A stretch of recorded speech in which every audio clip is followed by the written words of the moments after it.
어머니, 요즘 누가 이런 식으로 제사 지내요? 이거 조상님도 좋아하실 거예요. 요즘 시대잖아요. 하은아, 이건 아니지 않니? 조상님께 올리는 음식인데. 제사상에 치킨이 올라간 순간 저는 300년 조상들이 관에서 벌떡 일어날 것만 같았습니다. 68년을 살면서 이런 충격은 처음이었어요. 우리 가문의 며느리가, 그것도 장남의 아내가 조상님께 치킨을 올리다니요. 저 김옥자는 19살에 이 집으로 시집와서 49년을 살았습니다. 시어머니로부터 배운 제사 상차림법을 한 번도 어긴 적이 없었어요. 정월 초하루부터 추석까지 크고 작은 제사를 치를 때마다 전날 밤새워 음식을 준비했거든요. 나물 하나하나 정성스럽게 무치고 저는 황금빛이 나도록 지지고 탕은 맑고 깊은 맛이 우러나도록 끓였습니다.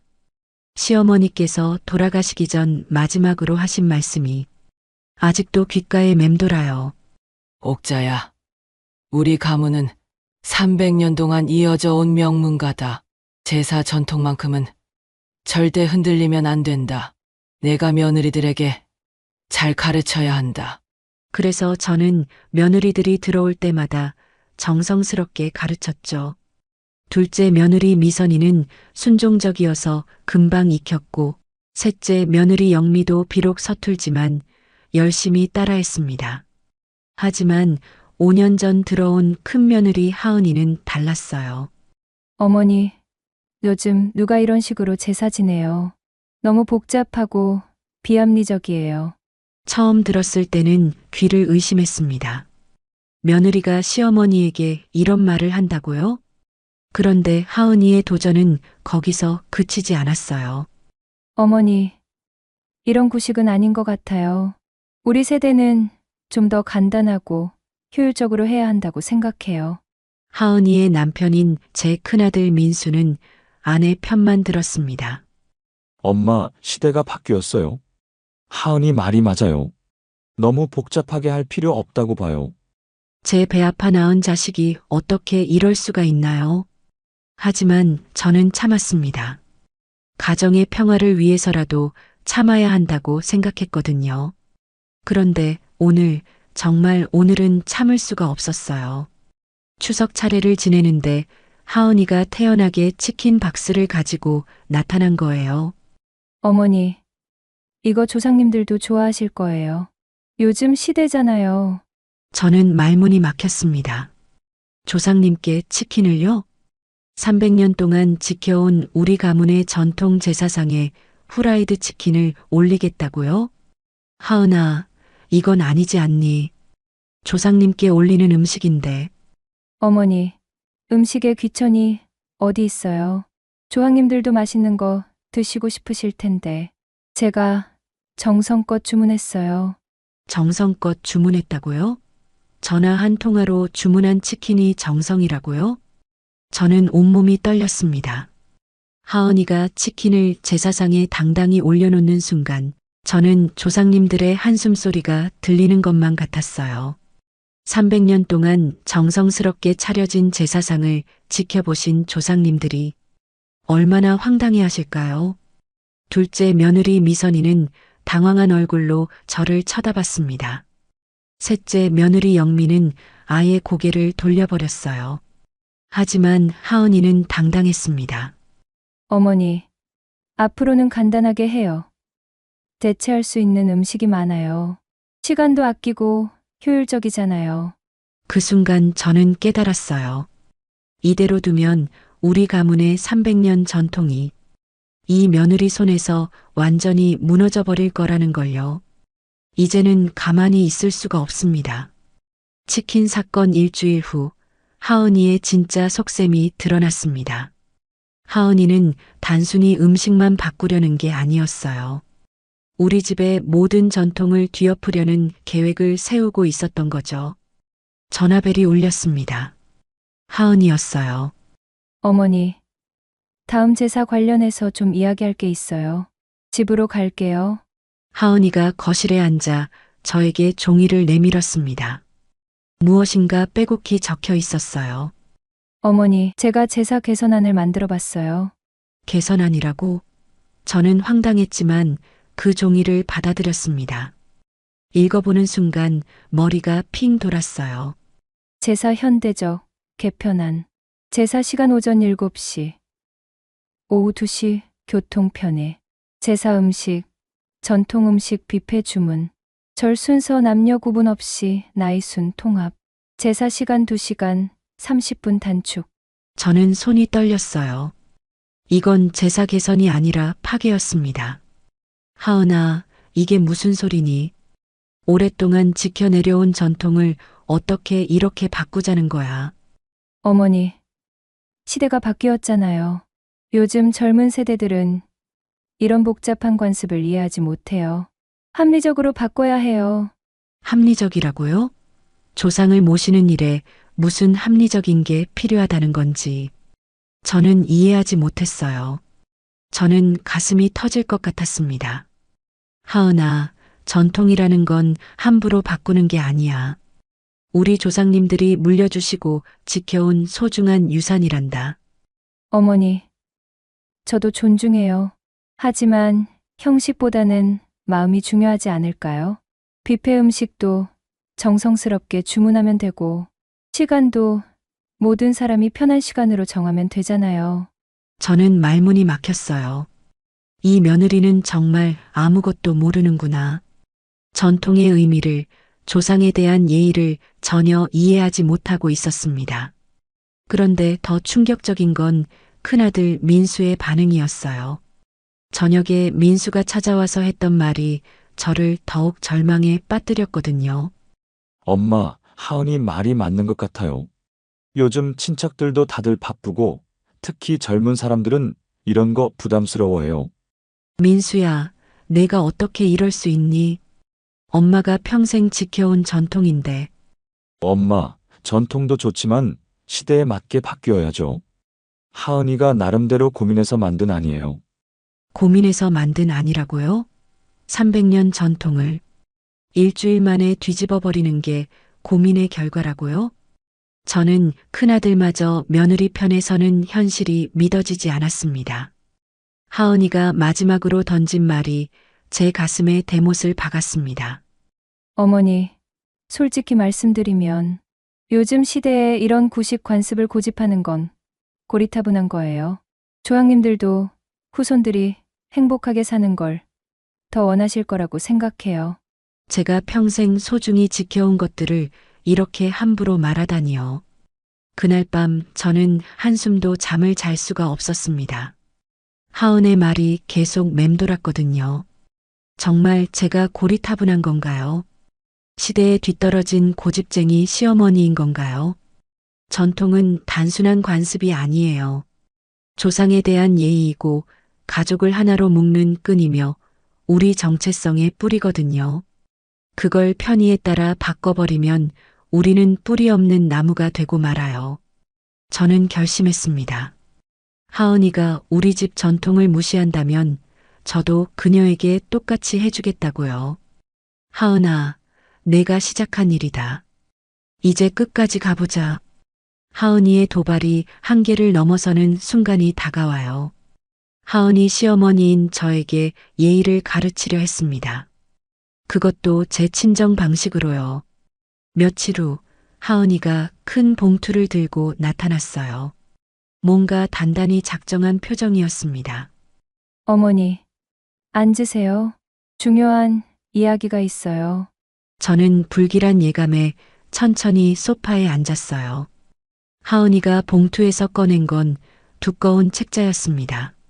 인터넷으로 조사하고 전문가들 의견도 참고해서 만들었어요. 저는 책자를 받아 첫 페이지를 펼쳤습니다. 21세기 합리적 제사 문화 만들기, 성별 차별적 요소 제거, 비효율적 관습 개선, 경제적 부담 경감. 저는 책을 덮어버렸어요. 더 이상 볼 수가 없었습니다. 하은아, 엄마가 마지막으로 부탁한다. 우리 집 전통만큼은 존중해줘. 300년 동안 이어져 온 소중한 유산이란다. 저는 정말 간곡히 말했어요. 목소리에 애절함이 묻어났습니다. 하지만 하은이의 반응은 차가웠어요. 어머니, 전 솔직히 이해가 안 돼요. 왜 300년 전 방식을 지금도 똑같이 해야 하는 거죠? 조상님들도 시대에 맞게 변화하는 걸 원하실 텐데요. 하은아, 전통이라는 건 어머니, 제가 조사해보니까 요즘은 대부분 간소하게 해요. 어머니만 이렇게 고집하시는 거예요. 그 순간 하은이가 두 번째 폭탄을 터뜨렸어요. 그리고 어머니, 앞으로는 제사 준비를 제 방식으로 하고 싶어요. 저희 친정에서 하는 방식으로요. 뭐라고요? 제가 잘못 들은 건가요? 하은아, 그게 무슨 소리니? 어머니, 저희 친정은 훨씬 합리적으로 해요. 제사 음식도 미리 주문하고, 시간도 딱 1시간만 하고, 절도 간단하게 해요. 훨씬 효율적이거든요. 저는 귀를 의심했어요. 며느리가 시댁 제사를 친정 방식으로 하겠다고요? 이건 단순한 개선이 아니라 반란이었습니다. 하은아, 여기는 내 친정이 아니야. 우리 집에는 우리 집 방식이 있다. 어머니, 그런 식으로 생각하시니까 발전이 없는 거예요. 좋은 건 받아들이셔야죠. 좋은 건 받아들이라고요? 제 49년 시집살이를 부정하는 소리였습니다. 그런데 하은이의 다음 말이 저를 완전히 분노로 몰아넣었어요. 어머니, 솔직히 어머니 방식은 너무 복잡하고 비현실적이에요. 21세기에 누가 그렇게 해요? 어머니, 이제 시대가 바뀌었어요. 저는 딸에게도 이런 구식 교육은 절대 안 시킬 거예요. 우리 아이는 자유롭게 키울 거거든요. 그 순간 저는 폭발했습니다. 하은아, 내가 뭔데 우리 집 전통을 함부로 바꾸려고 해. 며느리 주제에. 그러자 하은이는 더욱 당당하게 맞받아쳤어요. 어머니, 며느리 주제라니요. 전 어머니 며느리지만 독립적인 인간이에요. 무조건 순종하라는 시대는 지났어요. 그 말을 듣고 저는 현기증이 났습니다. 하은이가 일어서며 마지막 통보를 했습니다. 어머니, 어쨌든 다음 제사부터는 제 방식으로 할 거예요. 민수 오빠도 동의했거든요. 시대에 뒤떨어진 방식은 이제 그만해야죠. 저는 너무 황당해서 목소리조차 나오지 않았습니다. 하은이가 나가고 나서 저는 한참 동안 그 자리에 앉아 있었어요. 분노와 절망이 뒤섞여 어떤 감정인지 알 수 없었습니다. 그때 깨달았어요. 말로는 안 된다는 것을요. 하은이는 제 간곡한 부탁도 애절한 설득도 전혀 들을 생각이 없다는 것을요. 오히려 더 도발적으로 나올 뿐이거든요. 이제 방법은 하나뿐입니다. 하은이가 자신의 소중한 것들이 무시당하는 게 어떤 기분인지 직접 경험하게 해주는 것. 그래야만 전통의 소중함을 깨달을 거예요. 저는 서랍에서 메모장을 꺼내 하은이 한 말들을 하나하나 적기 시작했습니다. 곧 그녀에게 똑같이 돌려줄 말들을요. 하은아, 내가 우리 전통을 무시한다면 나도 내 방식대로 보여주겠어. 각오해라. 드디어 복수의 기회가 왔어요. 하은이가 웃으며 말했어요. 마치 선물이라도 주는 것처럼요. 하지만 저에게는 천금보다 귀한 기회였습니다. 어머니, 다음 주가 저희 친정 할아버지 기일이에요. 어머니도 오세요. 3일 전 하은이가 갑자기 찾아와서 한 말이었어요. 저는 차를 우리며 평온한 척 물었습니다. 그래, 몇 시에 하니? 오후 1시요. 저희 친정은 간단하게 해요. 어머니가 보시면 얼마나 효율적인지 아실 거예요. 효율적이라고요? 저는 솔깃했습니다. 하은이가 그동안 제게 했던 말들이 떠올랐거든요. 요즘 누가 그런 구식으로 해요. 비합리적이에요. 시대에 뒤떨어진 방식이에요. 이제 내 친정에서 똑같이 해볼 기회가 온 거구나. 그래, 가볼게. 내 친정 방식이 어떤지 궁금하네. 하은이가 환하게 웃었어요. 자신의 친정 방식을 자랑하고 싶어 하는 표정이 역력했습니다. 하지만 하은이는 몰랐을 거예요. 제가 얼마나 완벽한 계획을 세우고 있는지요. 하은이가 가고 난 후 저는 바로 준비에 들어갔습니다. 지난 5년간 하은이가 한 말들을 모두 메모장에 정리했어요. 요즘 누가 그런 구식으로 해요. 비합리적이고 복잡해요. 시대가 바뀌었잖아요. 효율적으로 바꿔야 해요. 21세기에 누가 그렇게 해요. 좋은 건 받아들이셔야죠. 메모장이 가득 찼습니다. 하은이가 얼마나 우리 집 전통을 무시했는지 새삼 실감했어요. 하나하나 볼 때마다 가슴이 아팠지만 이제는 복수의 무기가 될 거예요. 저는 하은이와 가까운 둘째 며느리 미선을 불러서 하은이의 친정 가족 구성을 자세히 물어봤습니다. 미선아, 하은이 친정 어른들은 어떤 분들이니? 어머니, 장인어른은 좀 엄하신 편이세요. 전통을 중시하시고 예의를 많이 따지세요. 장모님은 온화하신데 장인어른 앞에서는 조심스러워하세요. 그렇구나. 하은이 아버지가 전통을 중시한다고요? 더욱 완벽했습니다. 미선아, 하은이 친정에서는 제사를 어떻게 지내니? 글쎄요, 자세히는 모르겠지만 형님이 말하길 아주 간단하게 한다고 하더라고요. 간단하게. 바로 그거예요. 하은이가 자랑스러워하는 그 효율적인 방식 말이에요. 저는 셋째 며느리 영미에게도 물어봤어요. 영미야, 하은이가 평소에 친정 자랑을 많이 하니? 네, 어머니. 맨날 친정은 어떻다, 친정 엄마는 어떻다 하세요? 특히 제사 지내는 방식을 자랑하더라고요. 역시 그렇구나.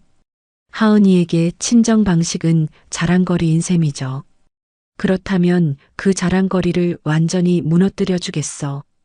복수 계획을 세우면서 저는 하은이 친정 상황을 상상해 봤어요. 하은의 아버지는 전통을 중시한다고 했으니, 제가 하은이가 했던 말들을 그대로 하면 어떤 반응을 보일까요? 분명히 딸을 나무랄 거예요. 저는 연습까지 했습니다. 거울 앞에서 하은이 목소리와 표정을 흉내내며 그녀가 했던 말들을 그대로 따라해 봤어요. 사돈댁, 요즘 누가 그런 구식으로 해요? 어떤가요? 하은이와 똑같지 않나요? 저는 완벽하게 준비했습니다. 제사 전날 밤, 저는 옷까지 신중하게 골랐어요. 너무 격식을 차리면 안 되고, 그렇다고 너무 캐주얼해도 안 되거든요. 하은이 친정에서 저를 우습게 보면 안 되니까요. 거울을 보며 마지막 점검을 했습니다. 68년을 살면서 이런 복수를 계획해 본 건 처음이었어요. 하지만 후회는 없었습니다. 하은이가 먼저 시작한 일이거든요. 그날 밤 꿈에서 시어머니가 나타났어요. 옥자야. 잘하고 있다.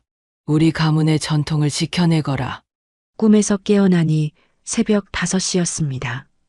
평소 제사 준비할 때와 같은 시간이었어요. 하지만 오늘은 제사 준비가 아니라 복수 준비를 하는 날이죠. 저는 가방에 메모장을 넣었어요.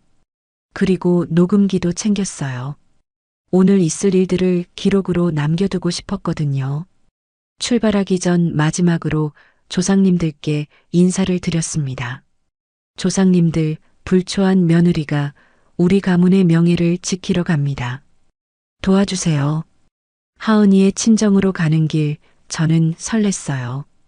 두려움보다는 기대감이 더 컸거든요. 드디어 하은이가 자신이 그토록 자랑하던 친정 방식이 얼마나 대단한지 확인해야겠습니다. 그리고 그녀가 제게 했던 말들을 똑같이 돌려주겠습니다. 하은아, 내가 우리 전통을 구식이라고 했으니 대단한 너희 친정 방식을 한번 보자꾸나. 각오해라. 복수의 첫 단계가 시작됩니다. 하은이 친정집 대문 앞에 섰을 때 저는 마치 전쟁터에 나가는 군인 같은 기분이었어요. 하지만 이건 떨림이 아니라 전율이었습니다. 하은이가 나왔습니다. 어머니, 오셨네요. 저희 친정 어른들 뵈러 오신다고 하니까 얼마나 좋아하시던지. 하은이가 화난 얼굴로 제 팔을 잡았습니다. 자신의 친정을 자랑하고 싶어 하는 표정이 역력했어요. 순진한 녀석? 오늘 내가 얼마나 당황할지 상상도 못하고 있구나. 어머니, 들어오세요. 아버지가 기다리고 계세요. 하은이의 아버지 사돈어른은 70대 초반의 인자한 분이었어요.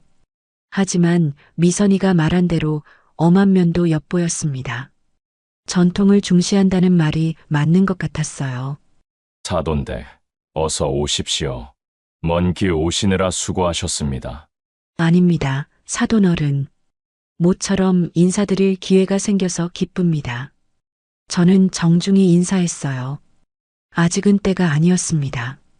제사가 시작되어야 진짜 복수가 시작될 거예요. 하은이의 어머니도 나오셨습니다. 온화한 인상의 분이었지만 남편 앞에서는 조심스러워한다던 미선의 말이 맞는 것 같았습니다. 어머님, 저희 집에 와주셔서 고맙습니다. 하은이가 어머님 이야기를 많이 하더라고요. 거실에 앉아 차를 마시며 저는 주변을 살펴봤어요. 제법 깔끔하게 정리된 집이었습니다. 하지만 우리 집처럼 조상사진이나 전통적인 제사용품들은 보이지 않았어요. 역시 하은이 말대로 간단하게 하는 집인가 보네. 사돈어른, 오늘 제사는 어떻게 지내시나요? 사돈어른이 담담하게 답했습니다. 저희는 간소하게 합니다. 요즘 시대에 너무 복잡하게 할 필요는 없다고 생각하거든요. 그 순간 저는 속으로 환호했어요. 사돈어른 입에서 직접 나온 말이에요. 요즘 시대에 너무 복잡하게 할 필요 없다고요. 바로 하은이가 제게 했던 말과 똑같았습니다. 제사 시간이 되자 간단한 상이 차려졌어요. 정말 간단했습니다. 과일 몇 개, 나물 2가지, 밥과 국, 그리고 놀랍게도 떡과 과자가 대부분이었어요. 마치 차례상이라기보다는 간단한 다과상 같았습니다. 하은이가 자랑스럽게 말했어요. 어머니, 어떠세요? 간단하죠? 저희는 마음이 중요하다고 생각해서 이렇게 해요. 제사가 시작되자 정말 간단했습니다. 절도 1~2번, 시간도 30분 만에 끝났어요. 우리 집 제사와는 정말 대조적이었습니다. 제사가 끝나고 편하게 앉아 있는 순간 드디어 제 때가 왔어요. 사돈어른, 제사가 정말 간단하게 잘 끝났네요. 사돈어른이 만족스러운 표정으로 고개를 끄덕였습니다. 네. 저희는 형식보다는 마음을 중시합니다. 그 순간 저는 메모장에 적어둔 하은의 말을 그대로 꺼냈어요. 사돈어른, 그런데 솔직히 말씀드리면 이런 방식은 좀 구식 같지 않나요? 제사상에 치킨, 피자 이런 게 올라가야죠. 순간 거실이 조용해졌습니다. 사돈어른이 저를 의아한 눈으로 바라봤어요. 구식이라고요? 네, 요즘 시대에 누가 이렇게 해요. 저희 집에서는 훨씬 현대적으로 하거든요. 하은이 얼굴이 창백해지기 시작했어요.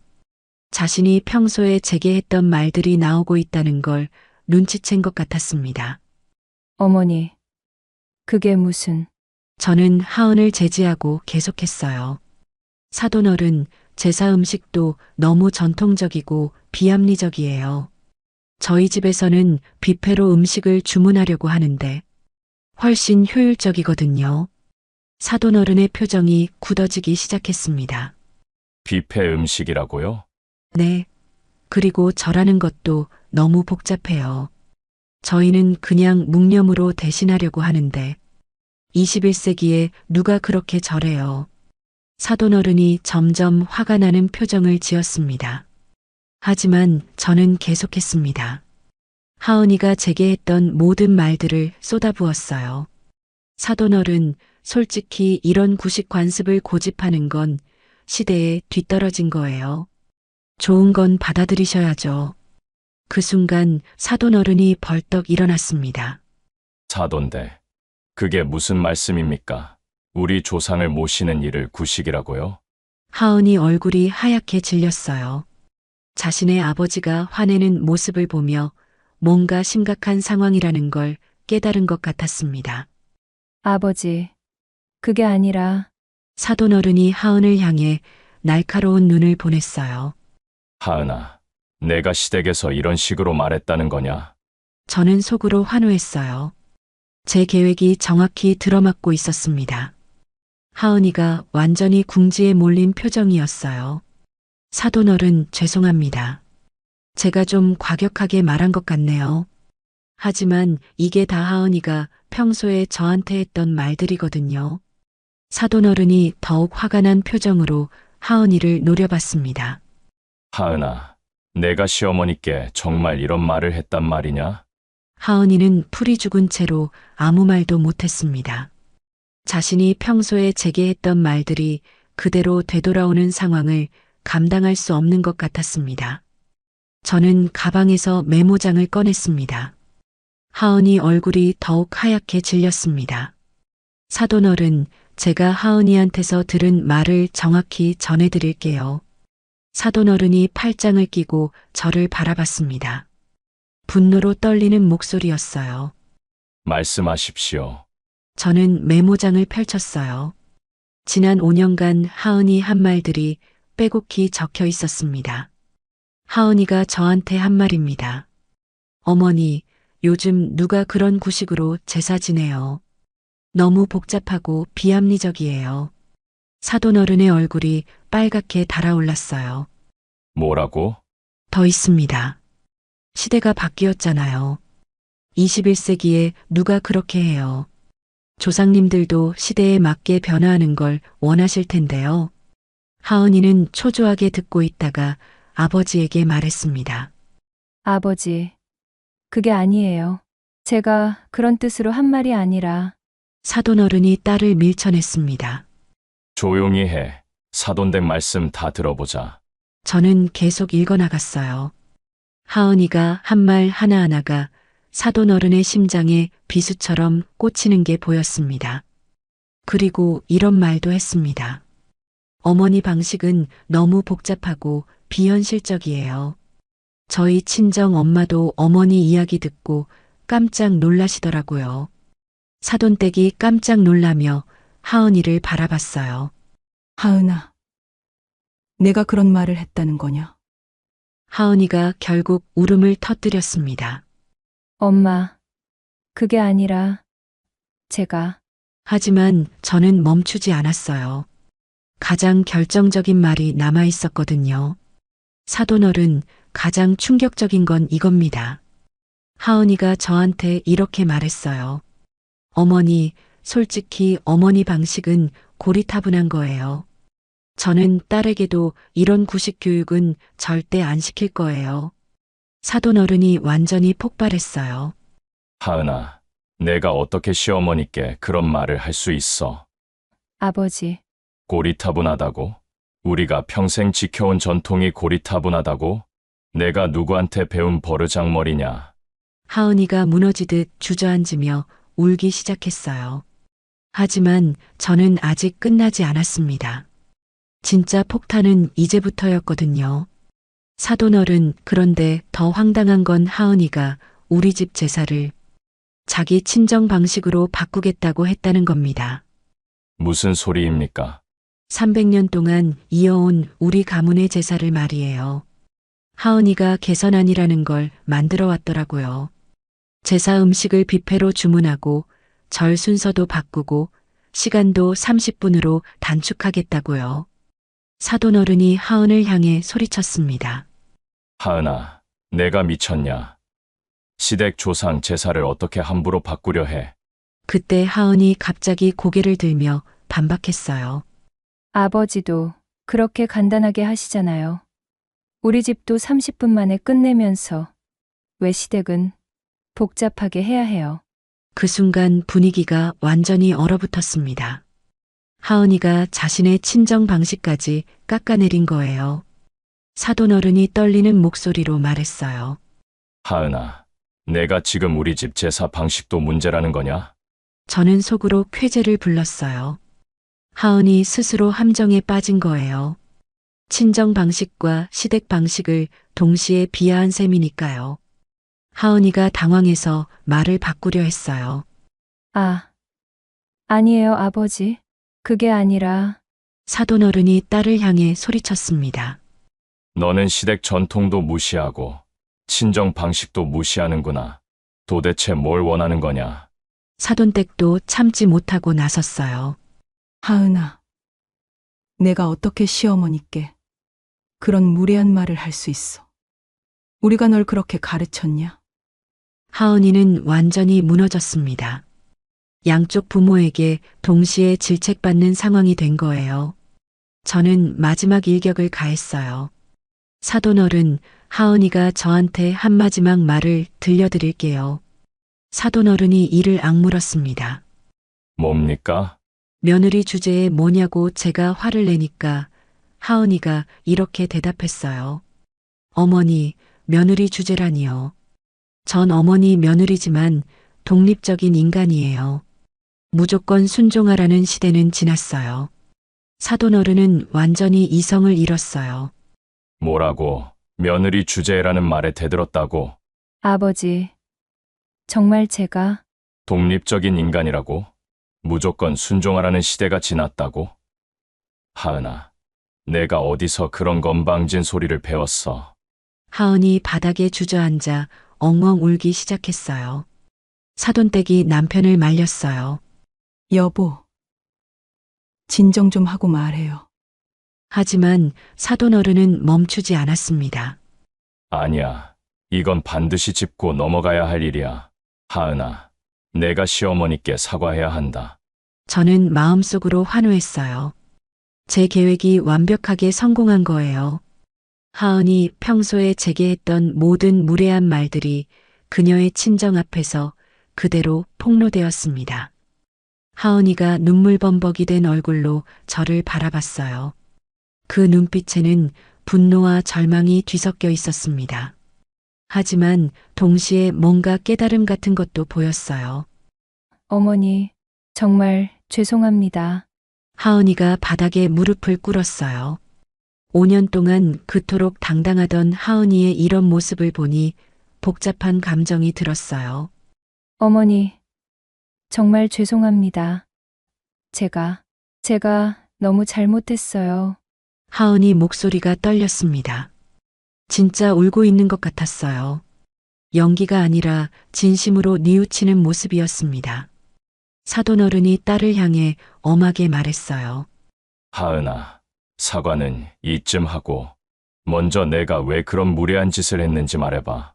하은이가 고개를 들어 아버지를 바라봤어요. 눈가가 빨갛게 부어 있었습니다. 아버지, 저는 그냥 시대에 맞게 바꾸는 게 좋다고 생각했어요. 너무 복잡하고 어려워서. 사돈댁이 한숨을 쉬며 말했어요. 하은아, 그래도 시어머니께 그런 말을 어떻게 해? 우리가 널 그렇게 키웠냐? 엄마, 정말 몰랐어요.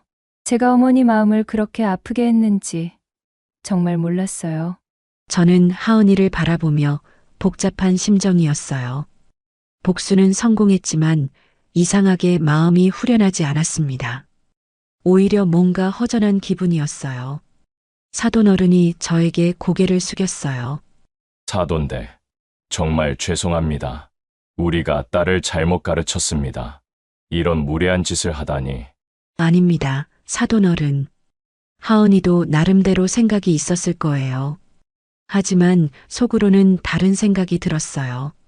정말 이게 제가 원했던 복수였을까요? 하은이 무릎 꿇고 우는 모습을 보고 싶었던 게 아니었는데, 그때 하은이가 고개를 들어 저를 바라봤어요. 어머니, 제가 정말 잘못했어요. 어머니가 300년 동안 지켜온 전통이 얼마나 소중한 건지 이제 알겠어요. 저는 하은이의 눈을 바라봤습니다. 진심인 것 같았어요.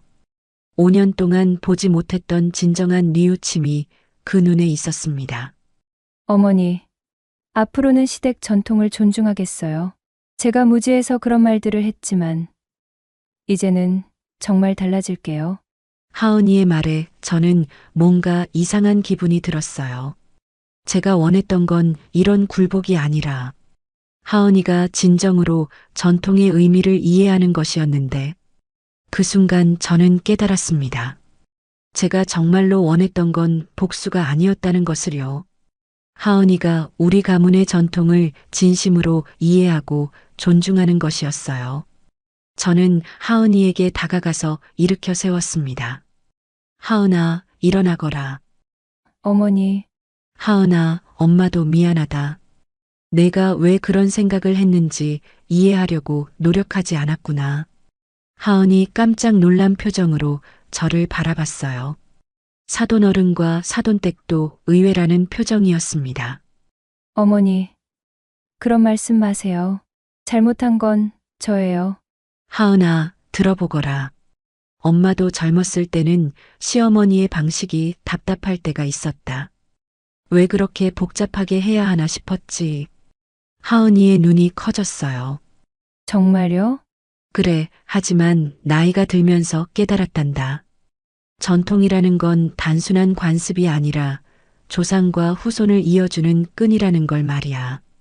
저는 하은이의 손을 잡고 말했어요. 하은아, 내가 시대에 맞게 바꾸고 싶어 하는 마음도 이해한다. 하지만 바꾸려면 먼저 그 의미를 제대로 알아야 한다. 왜 우리가 300년 동안 그렇게 해왔는지 말이야. 하은이가 고개를 끄덕였습니다. 네. 어머니, 정말 죄송해요. 그런데 저는 마지막으로 하은에게 진짜 중요한 걸 가르쳐 주고 싶었어요. 하은아, 하지만 한 가지는 꼭 기억해라. 오늘 내가 아버지한테 혼난 것처럼 내 말 하나하나가 다른 사람에게 얼마나 큰 상처를 줄 수 있는지 말이야. 하은이 진지하게 고개를 끄덕였어요. 네. 어머니, 앞으로는 말 조심하겠습니다. 사돈어른이 저에게 감사 인사를 했습니다. 사돈댁, 고맙습니다. 우리 하은이를 이렇게 가르쳐 주셔서. 아닙니다. 이제 진짜 가족이 된 것 같네요. 하은이가 마지막으로 제게 말했어요. 어머니, 이제 정말 시댁 전통을 배우고 싶어요. 가르쳐 주세요. 저는 하은이를 바라보며 미소를 지었습니다. 그래, 천천히 가르쳐 줄게. 하지만 억지로는 안 된다. 마음으로 받아들여야 해. 네. 어머니, 이제 정말 이해했어요. 집으로 돌아가는 길, 저는 이상하게 마음이 평온했어요. 복수에 성공했다는 성취감보다는 하은과 진정으로 소통할 수 있게 되었다는 기쁨이 더 컸습니다. 하은아, 이제야 진짜 우리 며느리가 되었구나. 하은이의 친정집에 다녀온 후 다음 제사일, 우리 집에 놀라운 변화가 일어났습니다. 하은이가 새벽 6시에 부엌으로 나타났습니다. 어머니, 오늘 제사 준비 도와드릴게요. 저는 깜짝 놀라서 하은이를 바라봤습니다. 5년 동안 제사 준비에 한 번도 나서지 않았던 하은이가 6시에 부엌으로 오다니요. 하은아, 괜찮다.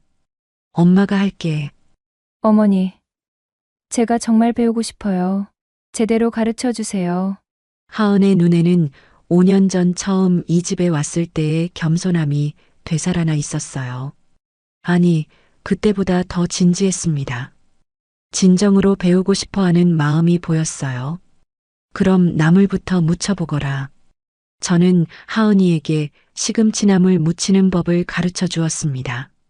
서툴렀지만 하은이는 정말 열심히 따라했어요. 어머니, 이렇게 하는 거죠? 그래, 잘하고 있다. 조금 더 부드럽게 무쳐야 해. 둘째 며느리 미선이 부엌에 들어오더니 깜짝 놀랐어요. 어머니, 형님이 요리를 하네요. 하은이 부끄러워하며 답했습니다. 미선아, 그동안 너한테만 맡겨서 미안했어. 이제부터는 나도 도울게. 미선이는 환한 얼굴로 웃었어요. 형님, 정말 고마워요. 힘들었거든요.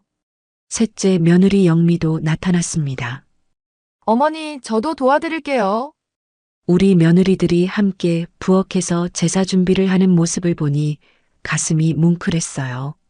제가 꿈꿔왔던 풍경이었습니다. 제사 준비를 하면서 하은이가 조심스럽게 물었어요. 어머니, 왜 주상님께 이렇게 많은 종류의 음식을 올려야 하는 거예요? 저는 화를 내지 않고 천천히 설명해 줬어요. 하은아, 조상님들이 생전에 좋아하셨던 음식들이란다. 그리고 계절에 따른 제철 음식으로 정성을 표현하는 거지. 아, 그런 의미가 있었구나. 그냥 복잡하기만 한 줄 알았어요. 하은이가 진심으로 이해하려는 모습에 저는 더 자세히 설명해 줬어요. 그리고 하은아, 이 모든 과정이 가족들을 하나로 모으는 역할도 한다. 함께 준비하고, 함께 절하고, 함께 나눠 먹으면서 가족의 의미를 되새기는 거야. 하은이는 고개를 끄덕였어요. 어머니, 이제 정말 이해돼요. 왜 300년 동안 지켜왔는지. 제사가 시작됐습니다. 가족들이 모였습니다. 며느리들과 함께 정성스럽게 준비한 제사상이 차려졌습니다. 큰아들 민수가 저에게 다가왔어요. 엄마, 하은이가 완전히 달라진 것 같아요. 무슨 일 있었어요? 저는 빙긋이 웃으며 답했습니다. 내 아내가 철이 든 거다. 제사가 시작되자 하은이 다른 며느리들과 함께 정중하게 절을 했어요. 5년 동안 억지로 하던 모습과는 완전히 달랐습니다. 진심으로 조상님께 예를 표하는 모습이었어요. 예전엔 제사 때마다 시큰둥했는데 하은이가 진심으로 변했다는 걸 느꼈어요. 억지로 하는 게 아니라 진정으로 우리 가족의 일원이 되고 싶어 하는 마음이 보였습니다. 며칠 후 하은이가 저를 찾아왔어요. 어머니, 앞으로는 정말 달라질게요. 그리고 어머니께서 그동안 얼마나 힘드셨을지 이제 알겠어요. 하은아, 고맙다. 내가 이해해줘서. 어머니, 그런데 제가 하나만 부탁드려도 될까요? 뭐든 말해봐라. 앞으로 제가 잘못하면 바로바로 말씀해 주세요. 그동안 참고 계신 줄 몰랐어요. 저는 하은이의 손을 잡았어요. 알겠다. 너도 궁금한 게 있으면 언제든 물어보렴. 우리가 소통이 부족해서 오해가 생긴 거니까. 하은이의 태도가 바뀐 후 시간이 지나면서 집안 분위기가 완전히 바뀌었습니다. 하은이는 그동안 잘 참여하지 않았던 가족 모임에도 적극적으로 참여했어요. 어느 날 하은이가 저에게 조심스럽게 말했어요. 어머니, 이번에 저희 친정 제사 때 어머니 방식으로 해보려고 해요. 아버지도 동의하셨어요. 저는 놀라며 물었습니다. 정말? 네. 아버지가 그러시더라고요. 시댁 전통도 소중한데 왜 그걸 몰랐냐고. 앞으로는 좀 더 정성스럽게 하자고 하세요. 저는 뿌듯했어요. 몇 달 후 큰아들 민수가 저에게 말했습니다. 엄마, 정말 신기해요. 하은이가 이렇게까지 달라질 줄 몰랐어요. 예전에는 시댁 이야기만 나와도 짜증냈는데 이제는 오히려 먼저 시댁 안부를 물어봐요. 저는 웃으며 답했어요. 사람은 이해하면 달라지는 거란다. 서로 소통하지 않았던 게 문제였어. 어느 날 저녁 온 가족이 모인 자리에서 하은이가 일어나 말했습니다. 가족 여러분, 제가 그동안 정말 죄송했어요. 어머니와 가족들께 무례했던 점 진심으로 사과드려요. 그리고 저를 향해 깊이 인사했어요. 어머니, 300년 가문의 전통을 지켜주신 어머니께 정말 감사해요. 앞으로는 제가 그 전통을 이어가겠어요. 저는 눈물이 핑 돌았어요. 하은아, 고맙다.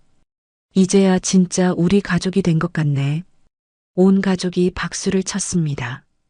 그 박수 소리를 들으며 저는 생각했어요. 복수보다 더 값진 게 이해와 화해구나. 그날 밤 저는 조상님들께 감사 인사를 드렸습니다.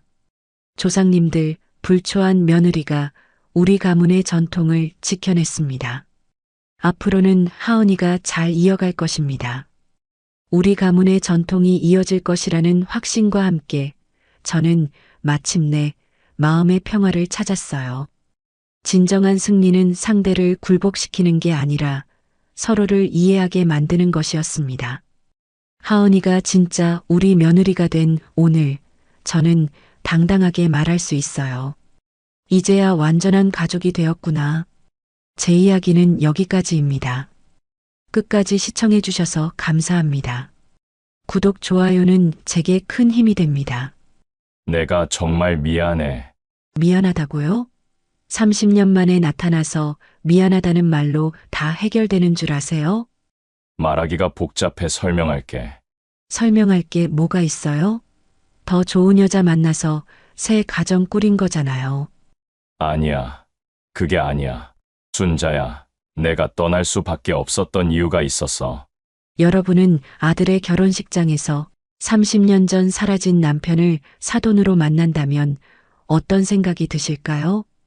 그 소설 같은 이야기. 저는 오늘 그 현실과 마주쳤습니다.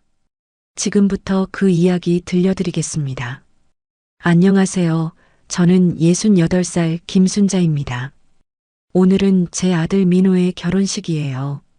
68년을 살면서 이렇게 가슴이 떨린 적이 있었나 싶습니다.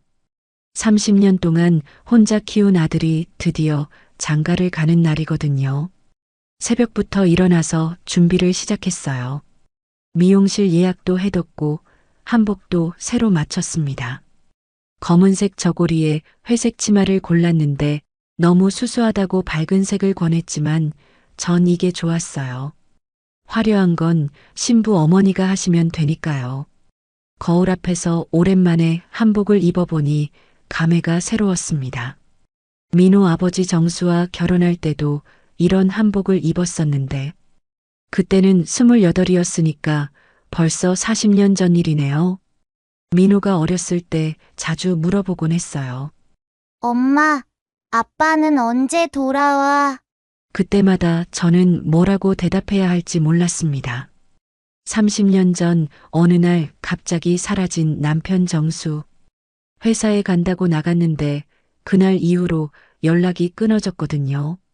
경찰서에 신고도 했고 온갖 방법을 다 써봤지만 소식이 없었어요. 처음 몇 년은 정말 힘들었습니다.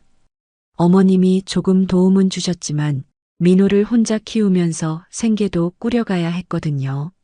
낮에는 시장에서 야채 장사를 하고 밤에는 식당에서 일을 했습니다. 손이 얼어서 갈라지고 발이 부어서 신발이 안 들어갈 때도 있었지만 포기할 수 없었죠. 민호만큼은 제대로 키우고 싶었거든요. 다행히 민호가 공부를 잘해줬어요. 장학금도 받고 아르바이트도 하면서 대학까지 졸업했습니다. 그리고 지금은 대기업에 다니는 당당한 사회인이 되었죠. 잘 커준 민호가 정말 자랑스러웠습니다. 그런 민호가 6개월 전에 여자친구를 데려왔어요. 이름이 김지연이라고 참 예쁘고 착한 아이더라고요. 첫인상부터 마음에 들었습니다. 어머니 안녕하세요. 민호 오빠가 어머니 이야기를 워낙 많이 해서 뵙고 싶었어요. 정말 예의 바른 아이였어요. 그날 제가 해준 된장찌개를 맛있다고 2그릇이나 먹더라고요. 민호가 지연이 바라보는 눈빛을 보니 진짜 사랑하는 게 느껴졌어요. 그래서 저는 결혼을 허락했습니다. 아니, 오히려 빨리 하라고 재촉했죠. 민호가 32인데 언제까지 미룰 거예요. 결혼 준비를 하면서도 마음 한편이 아팠어요.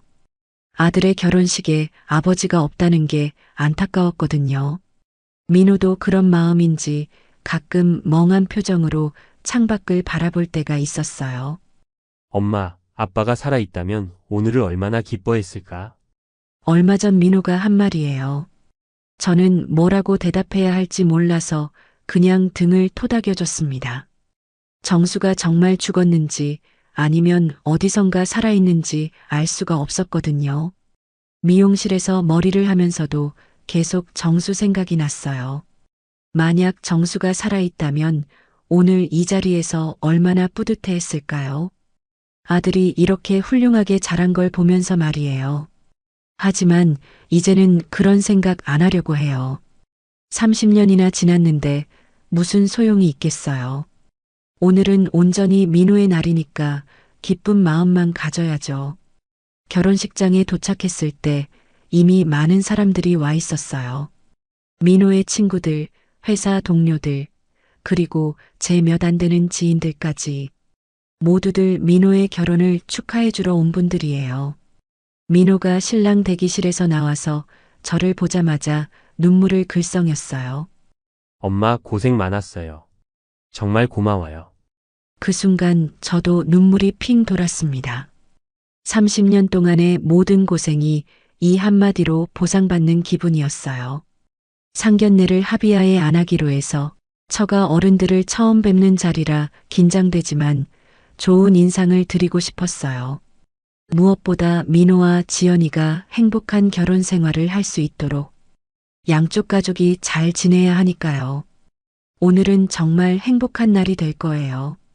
30년 동안 기다려온 이 순간을 만끽하려고 합니다. 아무것도 이 기쁨을 방해할 수 없을 거라고 생각했어요. 그때까지는 말이죠. 그런데 신부 아버지와 눈이 마주친 순간 제 심장이 멈춘 줄 알았어요. 30년 전 그 얼굴 그대로였습니다. 그저 닮은 사람이라고 생각하기에는 한치의 오차도 없이 똑같은 얼굴이었어요. 결혼식 몇 시간 전 신부 가족들이 도착했습니다. 저는 민호와 함께 로비에서 기다리고 있었거든요. 지연이가 먼저 들어오더니 환한 미소로 인사했습니다. 어머니 안녕하세요.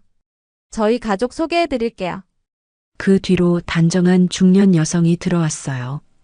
지연이 어머니였습니다. 정말 우아하고 품이 있어 보이는 분이더라고요. 안녕하세요. 사부인 박미영입니다. 드디어 뵙게 되어서 반가워요. 저도 정중히 인사를 드렸어요. 첫인상이 정말 좋았습니다. 이런 분이 지연이 어머니라니 딸도 잘 키우셨겠다 싶었거든요. 그때였어요. 지연이가 아버지를 부르는 소리가 들렸습니다. 아빠 얼른 오세요. 어머님이세요. 저는 고개를 돌렸어요. 그리고 그 남자를 봤습니다. 세상이 돌아가는 것 같았어요. 귀에서 윙윙거리는 소리가 나고 눈앞이 흐려졌습니다. 꿈인지 현실인지 구분할 수 없었어요. 안녕하십니까. 지연이 아버지 박정수입니다. 만나 뵙게 되어 영광입니다. 그 목소리까지 똑같았어요. 30년 전 제가 사랑했던 남편 정수의 목소리였습니다. 아니, 정수 그 자체였어요. 저는 입이 바짝 말랐어요. 말을 하려고 해도 목소리가 나오지 않았습니다. 손이 덜덜 떨려서 주먹을 꽉 쥐어야 했어요. 안녕하세요. 김순자입니다. 겨우 인사말을 내뱉었는데 목소리가 갈라졌어요. 다행히 다들 결혼식 전 긴장으로 생각하는 것 같았습니다. 저는 그 남자를 자세히 봤어요. 이마에 있던 작은 흉터, 오른쪽 눈썹 끝에 있는 점, 웃을 때 살짝 올라가는 입꼬리까지 모든 게 똑같았습니다.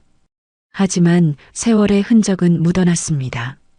30년이라는 세월이 흘렀으니까 당연하겠지만 머리에 흰머리가 섞여 있고 얼굴에 주름이 생겼어요. 그래도 여전히 인상이 좋았습니다.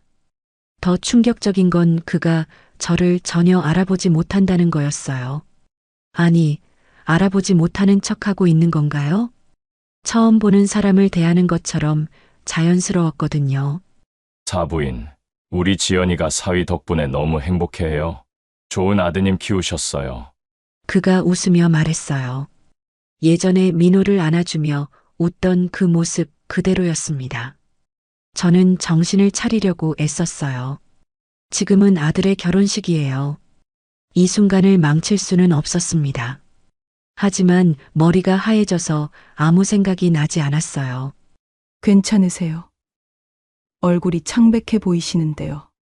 지연이 어머니가 걱정스러운 표정으로 저를 바라봤어요. 네. 괜찮습니다. 그냥 조금 긴장된 것 같아요. 저는 억지로 미소를 지었어요. 하지만 속으로는 온갖 생각이 뒤엉켜 있었습니다. 정수가 살아있다고? 그럼 30년 동안 어디서 뭘 하고 있었던 거지? 왜 연락도 안 한 거지? 그리고 지금 여기서 왜 박정수라는 이름으로 나타난 거지? 머릿속이 복잡했습니다. 민호가 다가와서 제 팔을 살짝 잡았어요. 엄마, 정말 괜찮아요? 좀 쉬실까요? 괜찮다, 괜찮아. 그냥 감동해서 그래. 저는 아들을 안심시키려고 했어요. 하지만 정말 기절할 것 같았습니다. 다리에 힘이 빠져서 서 있기조차 힘들었어요. 그때 정수가 말했어요. 사위 이름을 들었을 때 말이에요. 제가 어릴 때 친구 이름이 민호였거든요. 세상 참 좁다고 생각했어요. 그 말을 듣는 순간 저는 확신했어요. 이 사람이 바로 제 남편 정수라는 걸요. 세상 참 좁다고요? 사위 이름이 민호라는 이름을 들었을 때 당황했을 거예요. 자기가 버리고 간 아들 이름이니까요. 하지만 더 이상 여기서 티를 낼 수는 없었어요. 민호와 지연이가 보고 있었고 곧 결혼식이 시작될 예정이었거든요. 그래요. 정말 우연의 일치네요. 저는 최대한 자연스럽게 대답했어요. 하지만 목소리가 떨리는 걸 숨길 수는 없었습니다. 결혼식장으로 이동하는 동안 저는 계속 그를 지켜봤어요. 걸음걸이, 손짓, 심지어 코를 만지는 습관까지 모든 게 정수와 닮아 있었습니다. 그런데 충격적인 건 따로 있었어요. 지연이가 그를 아빠라고 부르며 다정하게 팔짱을 끼고 걷는 모습이었습니다. 마치 평생 함께 살아온 진짜 아버지와 딸 같았어요. 정수가 지연이에게는 좋은 아버지였구나. 그럼 나와 민호는 뭐였던 거지? 왜 우리는 버리고 갔던 거지? 결혼식장 안으로 들어가면서 저는 깨달았어요. 오늘 하루가 얼마나 길고 힘든 시간이 될지를요. 결혼식장 사돈석에 앉으면서 저는 정수 가족을 자세히 관찰했어요. 박미영 씨가 정수 옆에 자연스럽게 앉더니 그의 넥타이를 살짝 정리해줬습니다. 그 모습이 얼마나 자연스러운지 마치 수십 년을 함께 살아온 부부 같았어요. 당신, 넥타이가 삐뚤어졌어요. 다정하게 말하는 걸 들었을 때 저는 숨이 막히는 것 같았습니다. 당신이라고 부르더라고요. 부부 사이에서만 쓰는 그 다정한 호칭을요. 그럼 나는 뭐였던 거지? 30년 전까지 정수를 당신이라고 부르며 살았던 나는 대체 뭐였던 거지?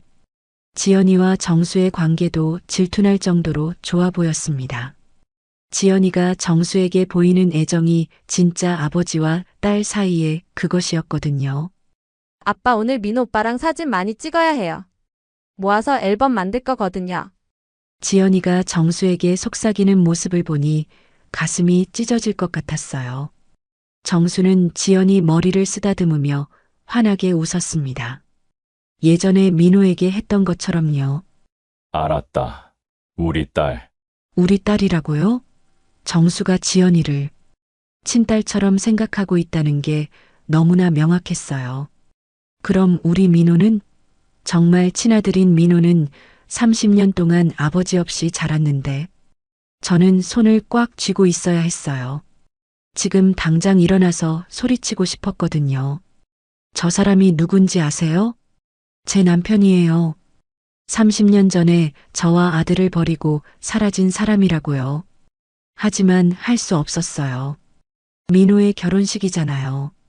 아들의 인생에서 가장 행복해야 할 날을 제가 망칠 수는 없었습니다. 결혼식이 시작되고 민호가 입장할 때 저는 눈물을 참을 수가 없었어요. 30년 동안 홀로 키운 아들이 이렇게 멋진 신랑이 되어 걸어오는 모습을 보니까요. 하지만 그 눈물에는 기쁨만 있는 게 아니었어요. 분노와 서러움도 섞여 있었거든요. 정수도 눈물을 흘리고 있었어요. 감동받은 표정으로 민호를 바라보면서요. 마치 처음 보는 신랑이 대견스럽다는 표정이었습니다. 자기 친아들인데 모르는 척하고 있는 거예요. 어떻게 그럴 수 있는 거지? 어떻게 자기가 낳은 아들을 보고도 남의 아이인 척하고 있지? 지연이가 입장할 때는 더 기가 막혔어요. 정수가 지연이와 팔짱을 끼고 걸어오는데 정말 자랑스러운 아버지의 표정이었거든요. 마치 평생 지연이만 키워온 것처럼요. 신부를 신랑에게 인도하는 순간 정수가 민호의 어깨를 토닥이며 말했어요. 우리 지연이 잘 부탁한다. 좋은 신랑 만나서 다행이야. 예식이 진행되는 동안에도 저는 계속 정수 가족을 관찰했어요. 정수가 지연이를 바라보는 사랑스러운 눈빛, 그리고 정수가 보여주는 다정한 남편의 모습까지요. 정말 완벽한 가족이었어요. 아무런 문제 없이 30년을 함께 살아온 행복한 가족처럼 보였습니다. 마치 저와 민호 같은 존재는 애초에 없었던 것처럼요. 가장 화가 났던 건 정수가 너무 행복해 보인다는 거였어요.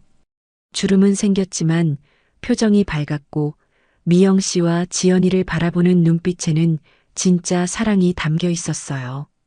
반면 저는 어땠을까요? 30년 동안 홀로 아들을 키우느라 고생한 흔적이 얼굴에 다 새겨져 있었어요. 손은 거칠어졌고 머리는 일찍 새어버렸고 늘 걱정이 많아서 미간에 주름이 깊었죠. 정수는 저를 버리고 새로운 여자와 행복하게 살았는데 저는 그와의 기억 때문에 재혼도 못하고 혼자 살았어요. 이게 공평한가요? 지연이가 부케를 던지고 환하게 웃었습니다. 순수하고 착한 아이였어요. 이 아이는 아무것도 모르고 있구나. 자기 아버지가 누군지, 지금 자기와 결혼한 남자가 누구의 아들인지 전혀 모르고 있구나. 민호도 마찬가지였어요. 너무 어릴 때 헤어져서 자기 옆에 서 있는 장인어른이 바로 자기 친아버지라는 걸 꿈에도 모르고 있었죠. 이렇게 가까이 있는데도 말이에요. 식이 끝나고 사진을 찍을 때가 제일 고문이었어요. 양가 부모님이 함께 찍는 사진에서 저는 정수와 나란히 서야 했거든요. 30년 만에 이렇게 가까이 서는 건데 남들은 처음 만난 사돈 관계로만 알고 있었어요. 정수의 체온이 느껴졌어요. 예전과 똑같은 향수 냄새도 났고요. 모든 게 그대로였는데 제게는 이미 남남이 되어버린 사람이었어요. 사진을 찍으면서도 정수는 저를 전혀 알아보는 기색이 없었어요. 정말 처음 보는 사람처럼 어색하면서도 예의 바르게 행동했습니다. 이게 연기일까요? 아니면 정말 저를 잊어버린 걸까요? 30년이라는 세월이 저와의 모든 기억을 지워버린 건가요? 하지만 그럴 리 없어요. 아무리 세월이 흘렀어도 함께 살았던 아내를, 자기가 낳은 아들을 어떻게 잊을 수 있겠어요. 분명히 알고 있으면서 모르는 척하고 있는 거예요. 그게 더 화가 났습니다. 피로 연장해서 저는 완벽한 연기를 해야 했어요. 행복한 신랑 어머니 역할을 말이죠. 하지만 속으로는 미쳐버린 것 같았습니다. 예식이 끝나고 피로 연장으로 이동하면서 정수가 제게 다가왔어요. 처음 보는 사돈과 인사를 나누는 것처럼 자연스럽게요. 사부인, 아드님 정말 훌륭하게 키우셨네요. 혼자서 아들을 이렇게 반듯하게 기르시다니 대단하세요. 그 말을 들으니 정말 기가 막혔어요. 혼자서 키웠다고? 왜 혼자 키워야 했는지는 생각 안 해? 바로 당신 때문이라고. 하지만 저는 억지로 미소를 지었습니다. 아이가 워낙 착해서 별 탈 없이 잘 자라줬어요. 지연이도 정말 예쁘고 착하더라고요. 정수가 환하게 웃었어요. 지연이 이야기만 나오면 정말 자랑스러워하는 표정이었습니다. 지연이는 제가 다시 키우고 싶을 정도로 소중한 딸이에요. 다시 키우고 싶을 정도라고? 그럼 민호는? 당신의 진짜 아들. 아, 맞다. 민호는 키워본 적이 없으니까 모르시겠네. 저는 속으로 독서를 퍼부었지만 겉으로는 계속 웃고 있었어요. 그런데 사부인과는 언제 결혼하신 거예요? 궁금해서 물어봤더니 정수가 잠깐 당황하는 것 같았어요. 하지만 금세 자연스럽게 답했습니다. 한 28년쯤 됐나요? 첫눈에 반했죠. 28년 전이라고요? 그럼 저를 떠난 지 2년 만에 재혼한 거네요. 2년 만에 새로운 사랑을 찾았다고? 저는 30년 동안 혼자 살았는데 말이에요. 제 얼굴이 굳어지는 걸 느꼈지만 어쩔 수 없었어요. 너무 충격적이었거든요. 그때 미영 씨가 다가왔어요. 사부인, 뭘 그렇게 진지하게 이야기하세요? 혹시 우리 신랑 자랑하는 거 아니에요? 미영 씨가 정수의 팔짱을 끼며 장난스럽게 말했어요. 정말 다정한 부부였습니다. 오랫동안 함께 살아온 부부의 자연스러운 모습이었어요. 하하, 들켰네요. 민호 씨가 워낙 훌륭해서 감탄하고 있었어요. 정수가 웃으며 답했어요. 정말 뻔뻔한 사람이었습니다. 자기 친아들을 보고 훌륭하다고 감탄한다고요? 그런 건 아버지로서 느껴야 할 자부심이잖아요. 피로연이 시작되고 양가 가족들이 한 테이블에 앉았어요. 미영 씨가 정수에게 음식을 챙겨주고 정수는 지연이 머리를 쓰다듬어주고 지연이는 두 부모님께 감사 인사를 드리고 정말 완벽한 가족의 모습이었어요. 반면 저희 쪽은 어땠을까요? 저와 민호 둘뿐이었어요. 민호가 제게 음식을 챙겨주긴 했지만 뭔가 허전했습니다. 아버지가 없는 가족의 모습이 너무 명확했어요. 민호야, 많이 먹어. 오늘 하루 종일 못 먹었을 것 같은데. 먹고 있던 중 지연이가 말했어요. 어머님 혹시 민호 오빠 어릴 때 사진 가지고 계신 거 있으세요? 너무 궁금해요. 민호가 부끄러워하며 말했어요. 지연아, 그런 거 뭐하러 봐. 별로 볼 게 없어. 아니야, 나는 정말 궁금해. 어머님 있으시면 좀 보여주세요. 저는 핸드백에서 지갑을 꺼냈어요. 그 안에는 민호 어렸을 때 사진이 몇 장 들어 있었거든요. 항상 가지고 다니는 사진들이었어요. 사진을 꺼내는 순간 정수의 얼굴이 변했어요. 민호가 2살 때 찍은 사진이었는데 정수도 함께 찍힌 가족 사진이었거든요. 아, 이 사진은. 저는 황급히 그 사진을 뒤로 넘겼어요. 하지만 정수는 이미 봤을 거예요. 자기가 함께 찍힌 사진을 말이에요. 정수가 잠깐 멍한 표정을 지었어요. 하지만 금세 정신을 차리고 다른 사진을 보며 말했습니다. 아, 우리 사위 정말 어릴 때부터 잘생겼네. 그러면서 슬쩍 저를 쳐다봤어요. 그 눈빛에 뭔가 다른 감정이 섞여 있는 것 같았지만 확실하지는 않았습니다. 피로연이 끝날 때까지 저는 계속 연기해야 했어요. 행복한 어머니, 만족스러운 사돈, 첫 만남에 어색하지만 예의 바른 어른. 모든 역할을 완벽하게 해내야 했습니다. 민호와 지연이는 아무것도 모른 채로 행복해하고 있었습니다. 저는 그것을 바라보는 것이 힘들더군요. 자기들 아버지가 같은 아버지라는 것도, 자기들이 이복남매라는 것도, 이 비밀을 언제까지 숨겨야 할까요? 평생 모르고 살게 해야 할까요? 아니면 진실을 말해야 할까요? 하지만 지금은 아니에요. 적어도 오늘은 아니에요. 민호의 가장 행복한 날을 제가 망칠 수는 없으니까요. 피로연이 끝나고 사람들이 하나둘 자리를 뜨는데 정수가 저에게 다가왔어요. 제 심장이 다시 빨리 뛰기 시작했습니다. 사부인, 잠깐 이야기 좀 할 수 있을까요? 정수의 목소리가 떨리고 있었어요. 이제서야 연기를 그만둘 때가 온 건가요? 미영 씨는 화장실에 간 상태였어요. 결혼식장 한편에는 저와 정수만 남았습니다. 30년 만에 단둘이 마주하는 순간이었어요. 정수가 먼저 입을 열었습니다. 순자 씨, 맞죠? 지금 와서 그런 말씀이세요? 하루 종일 모르는 척 하시더니 제 목소리가 차갑게 나왔어요. 30년간 쌓인 분노가 한꺼번에 올라오는 것 같았습니다. 정수가 고개를 숙였어요. 미안해요. 너무 당황스러워서 이럴 줄 몰랐어요. 당황스럽다고요? 저는 어땠을 것 같아요? 30년 동안 죽은 줄 알았던 남편이 갑자기 나타났는데 그것도 내 아들 결혼식에서 사돈으로 말이에요. 제 목소리가 점점 커졌어요. 다행히 주변에 사람이 없어서 다행이었지만 정말 소리치고 싶었거든요.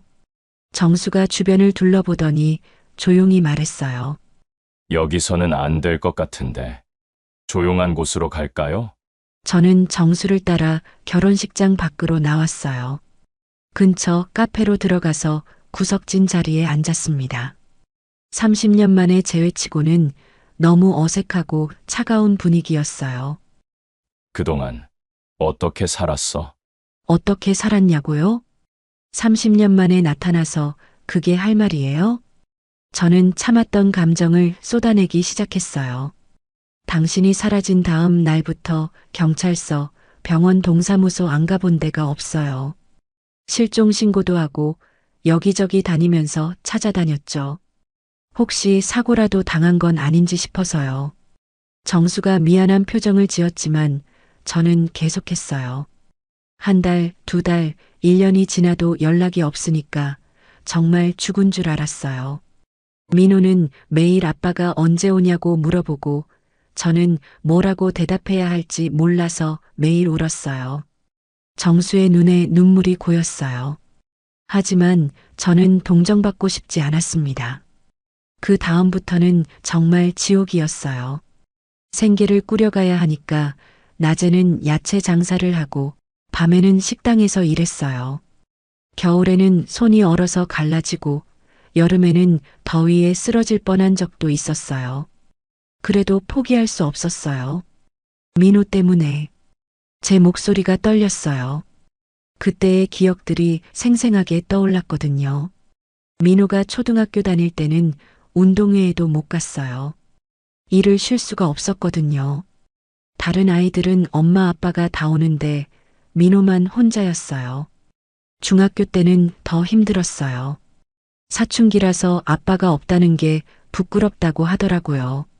친구들이 아빠 직업 물어보면 뭐라고 대답해야 할지 모르겠다고.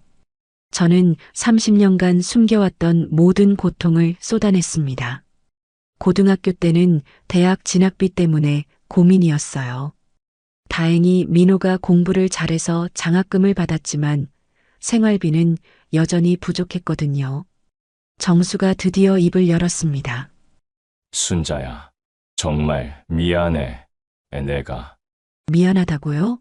30년 만에 나타나서 미안하다는 말로 다 해결되는 줄 아세요? 그런데 당신은 어디서 뭐 하고 있었어요? 우리가 그렇게 고생하는 동안 어디서 무슨 일을 하고 있었다는 거예요? 정수가 머뭇거렸어요. 그건 설명하기 복잡해. 저는 정말 화가 났지만 말을 이어갔습니다. 그런데 오늘 보니까 새로운 가족이 있던데. 미영 씨랑 지연이랑 28년 전에 결혼했다고 하시던데 그럼 우리를 떠난 지 2년 만에 재혼한 거네요? 정수가 고개를 숙였어요. 그것도 설명할게. 설명할 게 뭐가 있어요? 저와 민호가 싫어서 떠났다가 더 좋은 여자 만나서 새 가정 꾸린 거잖아요. 아니야. 그게 아니야. 그럼 뭐예요? 정말 진짜 이유가 따로 있다는 거예요? 정수가 잠시 망설이더니 말했어요. 순자야, 내가 떠날 수밖에 없었던 이유가 있었어. 하지만 지금 이 자리에서 다 말하기는. 또 변명이시네요. 저는 일어서려고 했어요. 더 이상 들을 말이 없었거든요. 그런데 정수가 제 손목을 잡았어요. 순자야, 제발 조금만 더 시간을 줘. 내가 다 설명할게. 하지만 지금은 아니야. 아이들 때문에라도. 아이들 때문에라고요? 민호와 지연이 말이에요? 정수가 고개를 끄덕였어요. 둘이 결혼했잖아. 이제 우리가 사돈 관계가 됐고 아이들 모르게 조심스럽게 해야 할 것 같아. 저는 정수의 손을 뿌리쳤어요. 참 좋으시겠어요.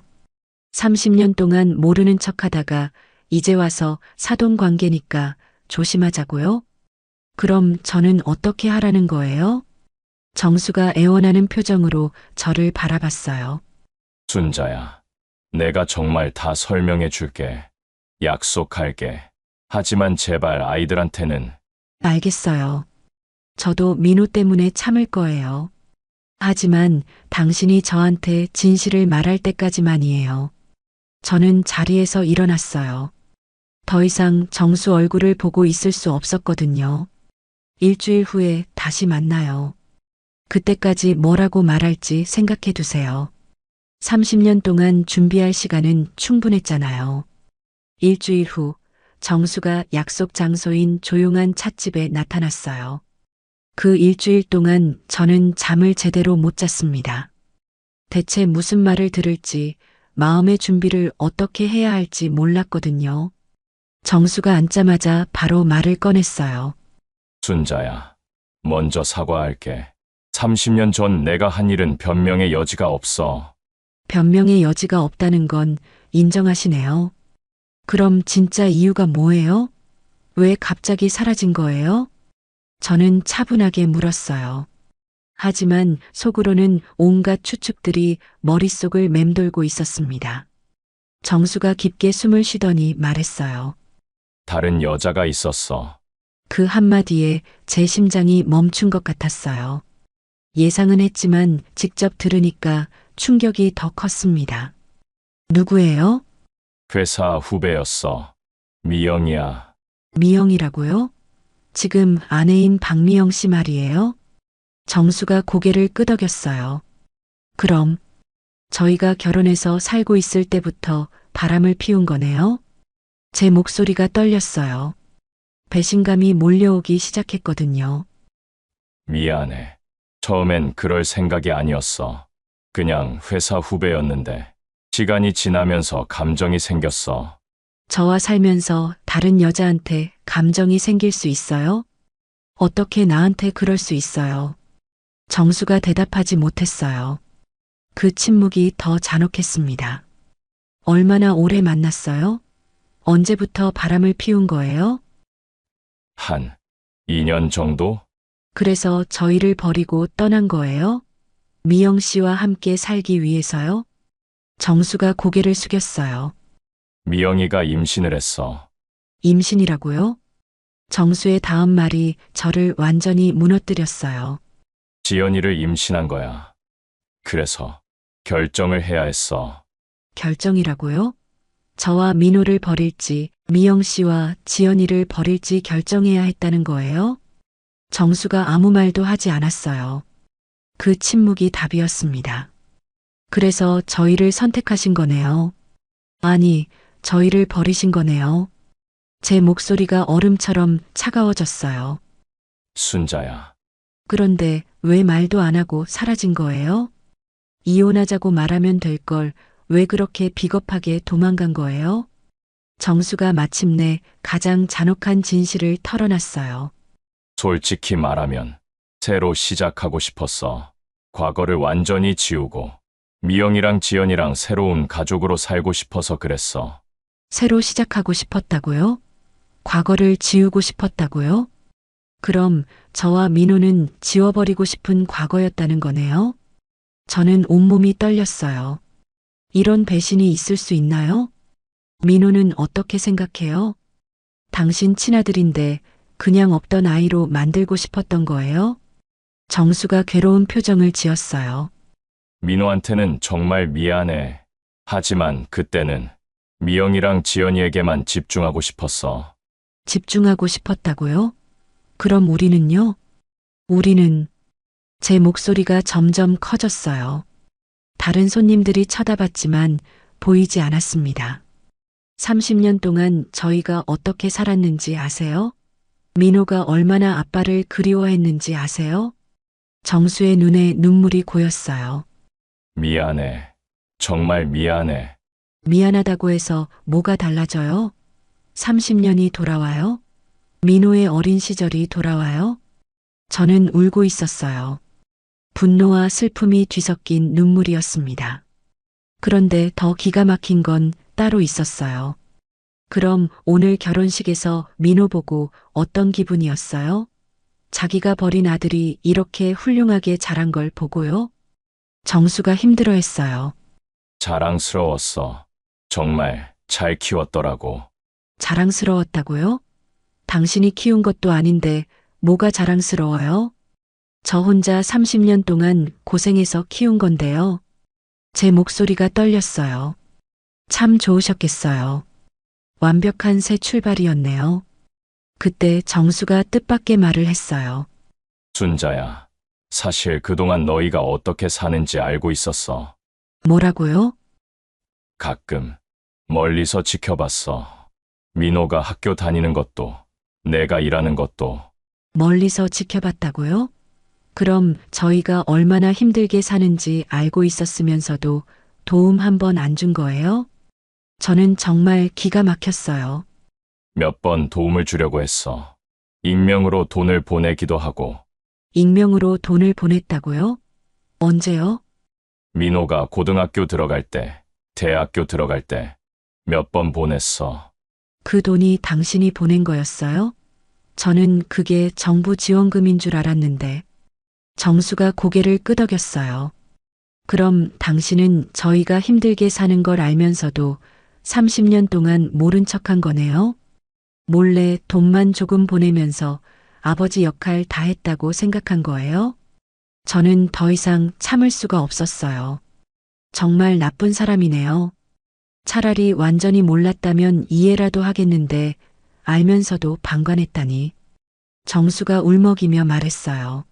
순자야, 정말 미안해. 내가 너무 이기적이었어. 이기적인 정도가 아니에요.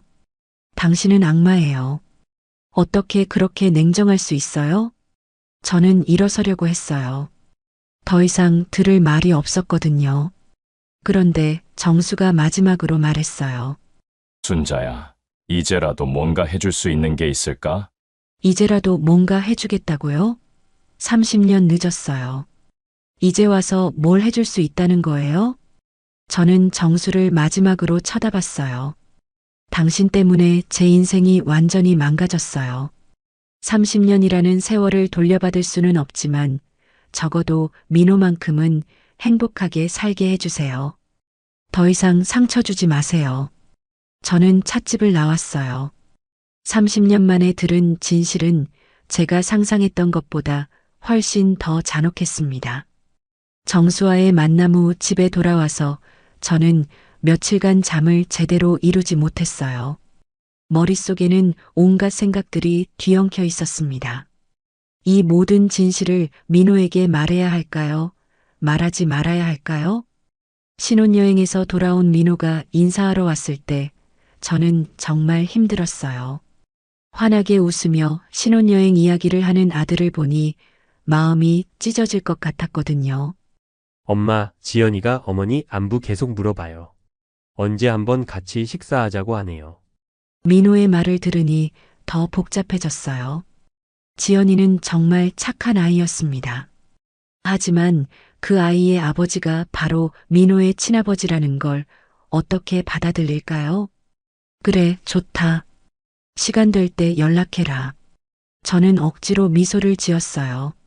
하지만 속으로는 계속 고민이었습니다. 만약 민호에게 진실을 말한다면 어떻게 될까요?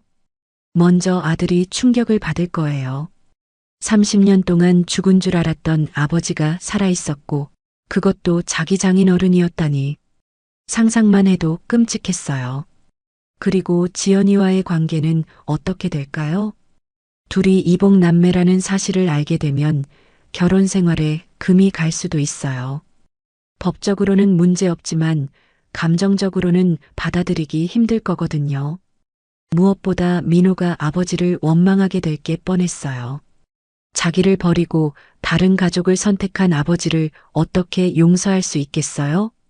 그 원망과 분노로 평생 고통받을 게 분명했습니다. 하지만 숨기는 것도 쉽지 않았어요. 앞으로 명절이나 가족 모임 때마다 정수와 마주쳐야 하거든요. 그때마다 이 비밀을 숨기고 연기해야 한다고 생각하니 막막했어요. 그리고 무엇보다 제 마음이 견딜 수 있을까 싶었어요.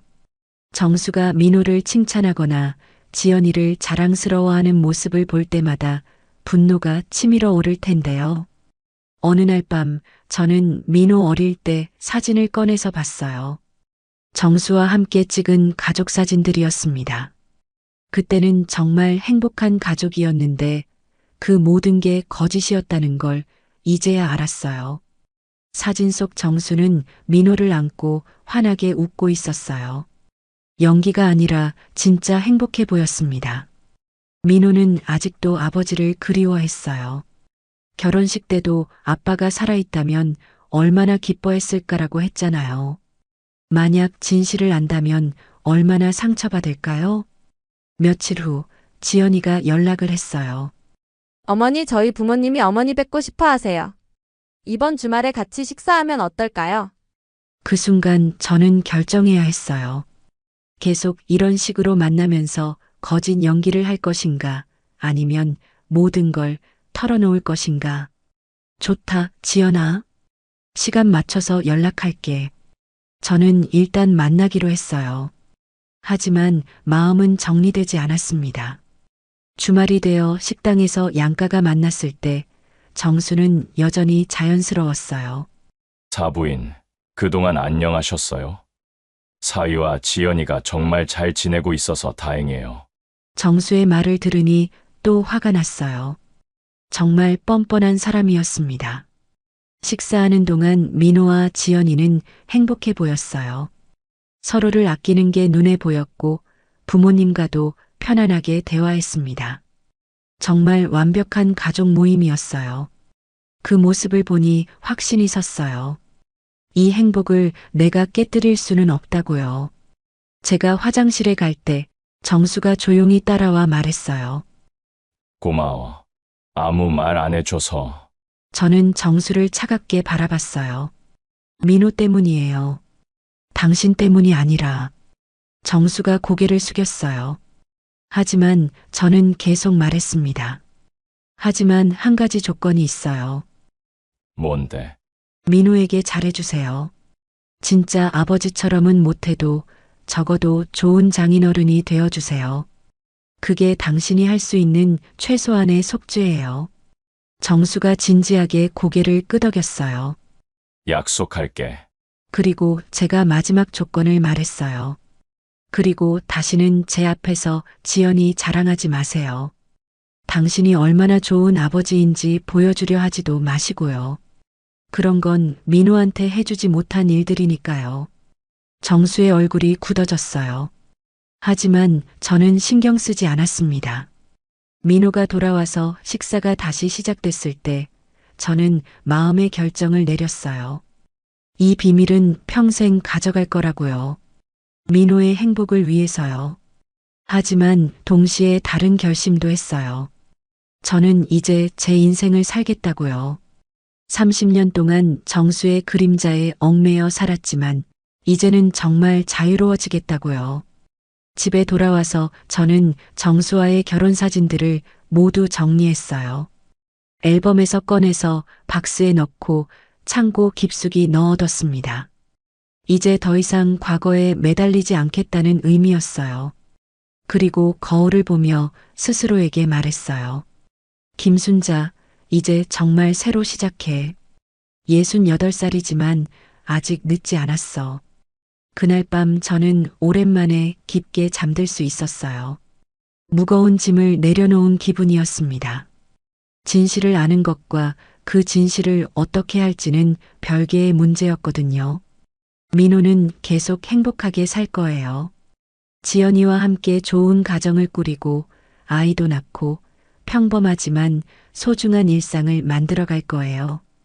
그리고 저는 그 모습을 지켜보면서 제 나름대로의 행복을 찾아갈 거예요.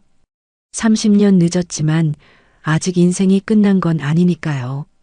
정수의 진실은 제가 혼자 가져갈 거예요. 그게 제가 민호에게 줄 수 있는 마지막 선물이라고 생각해요. 그로부터 1년이 지났어요. 저는 정말로 새로운 인생을 시작했습니다.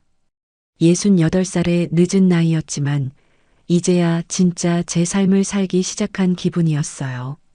가장 먼저 한 일은 오랫동안 미뤄뒀던 취미 생활이었어요. 동네 복지관에서 하는 서예 교실에 등록했거든요. 붓을 잡고 한 글자 한 글자 정성스럽게 쓰다 보니 마음이 평안해졌어요. 김순자 어머님, 글씨가 정말 좋아지셨네요. 타고난 재능이 있으신 것 같아요. 선생님의 칭찬을 들으니 기분이 좋았어요. 30년 동안 생계에만 매달려 살다가 이런 여유를 갖게 된 게 신기했습니다. 또 하나 시작한 건 여행이었어요. 평생 민호 키우느라 제대로 된 여행 한 번 못 가봤는데 이제는 시간도 있고 여유도 생겼거든요. 동네 아줌마들과 함께 부산도 다녀오고 제주도도 갔어요. 경치 좋은 곳에서 사진을 찍고 맛있는 음식도 먹고 그냥 멍하니 바다를 바라보는 시간이 얼마나 소중한지 처음 알았어요. 민호는 결혼 후 더욱 행복해 보였어요. 지연이와 정말 잘 지내고 있었거든요. 한 달에 한 번씩은 저를 찾아와서 안부를 묻고 용돈도 주고 했어요. 엄마, 이제 제가 효도할 차례죠. 그동안 너무 고생 많이 하셨어요. 민호의 말을 들으니 뿌듯했어요. 내가 민호를 위해 고생하며 살았던 것이 헛되지 않았구나 싶었습니다. 괜찮다, 민호야. 엄마는 이제 충분히 행복해. 너만 건강하고 지연이랑 잘 살면 돼. 정말 그런 마음이었어요. 민호의 행복이 곧 제 행복이었거든요. 가끔 양가 모임이 있을 때 정수와 마주치긴 했어요. 하지만 이제는 괜찮았습니다. 처음처럼 가슴이 뛰거나 화가 나지 않았어요. 그냥 아무런 감정 없이 볼 수 있게 되었거든요. 정수도 약속을 지키고 있었어요. 민호에게 정말 좋은 장인어른이 되어주고 있었습니다. 민호가 직장일로 고민이 있을 때 조언해주기도 하고 지연이와 사이가 좋지 않을 때 중재해주기도 했어요. 사돈 어머님, 민호 씨가 정말 의젓하네요. 어떻게 이렇게 잘 키우셨어요? 어느 날 미영 씨가 저에게 한 말이에요. 정수도 옆에서 고개를 끄덕이고 있었습니다. 그 순간 저는 이상한 기분이 들었어요. 정수가 자기 친아들을 칭찬하는 건데 남의 자식 칭찬하는 것처럼 해야 하다니. 어떤 면에서는 정수도 불쌍한 사람이라는 생각이 들었어요. 자기가 선택한 길이긴 하지만 친아들과 아버지로 지낼 수 없다는 게 과연 행복할까요? 하지만 그건 정수가 감당해야 할 몫이었어요. 제가 동정할 일은 아니었죠. 민호와 지연이에게 아이가 생겼다는 소식을 들었을 때는 정말 기뻤어요. 드디어 손주를 볼 수 있게 된 거잖아요. 엄마, 지연이가 임신했어요. 이제 엄마도 할머니가 되시는 거예요. 민호가 환하게 웃으며 소식을 전해줬을 때 저는 눈물이 핑 돌았어요. 제가 30년 넘게 기른 아들이 아이가 생긴다니 얼마나 감격스러웠는지 몰라요. 그런데 문득 생각이 났어요. 그럼 정수도 할아버지가 되는 건데 어떤 기분일까요? 친손주이면서 동시에 의붓손주인 아이를 보는 마음은 어떨까요? 하지만 그것도 정수의 몫이었어요. 저는 그냥 제 손주만 생각하기로 했습니다. 손주가 태어나고 나서 저는 정말 바빠졌어요. 민호 부부를 도와서 아이를 돌보느라 여행도 잠시 미뤄둬야 했거든요. 하지만 전혀 힘들지 않았어요. 오히려 새로운 기쁨이었습니다. 이 작은 생명이 민호의 아이이자 제 손주라는 게 신기하고 고마웠습니다. 어느 날 민호가 저에게 말했어요. 엄마, 이제 아이도 태어났고 정말 고생 많으셨어요. 이제는 엄마 인생을 사셨으면 좋겠어요. 저희는 걱정 마시고 엄마가 하고 싶은 거 다 해보세요. 민호의 말을 들으니 정말 다 큰 것 같았어요. 이제 제 역할은 어느 정도 끝난 거죠. 그래서 저는 더욱 적극적으로 제 삶을 살기 시작했어요. 서예뿐만 아니라 요가도 배우고 독서 모임에도 참여했습니다. 새로운 사람들을 만나고 새로운 것들을 배우는 게 이렇게 즐거운 줄 몰랐어요. 가끔 혼자 앉아서 생각해 보면 신기했어요. 1년 전만 해도 정수 때문에 그렇게 괴로워했는데 이제는 정말 아무런 감정이 없어졌거든요. 미워하지도 않고 그렇다고 그리워하지도 않고 그냥 인생에서 지나간 한 페이지 같은 느낌이었어요. 아픈 기억이긴 하지만 그것 때문에 제 인생 전체가 망가질 이유는 없잖아요. 오히려 감사한 마음도 들었어요. 정수가 떠났기 때문에 제가 더 강해질 수 있었고, 민호와의 유대감도 깊어졌고, 혼자서도 충분히 행복할 수 있다는 걸 배웠거든요. 어느 날 서예 선생님이 제게 말씀하셨어요. 김순자 어머님, 요즘 표정이 정말 밝아지셨네요. 뭔가 좋은 일이라도 있으셨나요? 저는 웃으며 답했어요. 특별한 일은 없어요. 그냥 나이가 들면서 마음이 편해진 것 같아요. 정말 그런 기분이었어요. 68년을 살면서 이제야 진짜 평안을 찾은 것 같았습니다. 그날 밤 집에 혼자 앉아서 창밖을 바라보며 생각했어요. 인생에는 정말 많은 일들이 일어나는구나. 기쁜 일도 있고, 슬픈 일도 있고, 화나는 일도 있고, 놀라운 일도 있고, 하지만 그 모든 일들이 결국에는 저를 지금의 김순자로 만들어준 거예요. 30년 동안의 고통도, 정수와의 재회도, 진실을 알게 된 것도 모든 게 제 인생의 일부였습니다. 이제 저는 과거에 얽매이지 않을 거예요. 정수를 용서하지도 않지만 미워하지도 않을 거예요. 그냥 없는 사람으로 생각하고 살 겁니다. 대신 앞으로 남은 시간들을 소중히 보낼 거예요. 손주가 자라는 모습을 지켜보고 민호가 행복한 가정을 꾸려가는 걸 응원하고 제 자신도 새로운 것들을 배우고 경험하면서 살아갈 거예요. 68살 늦은 나이지만 아직 충분히 아름다운 인생을 만들어갈 수 있어요. 김순자의 새로운 시작은 이제부터입니다. 끝까지 제 이야기를 들어주셔서 감사합니다.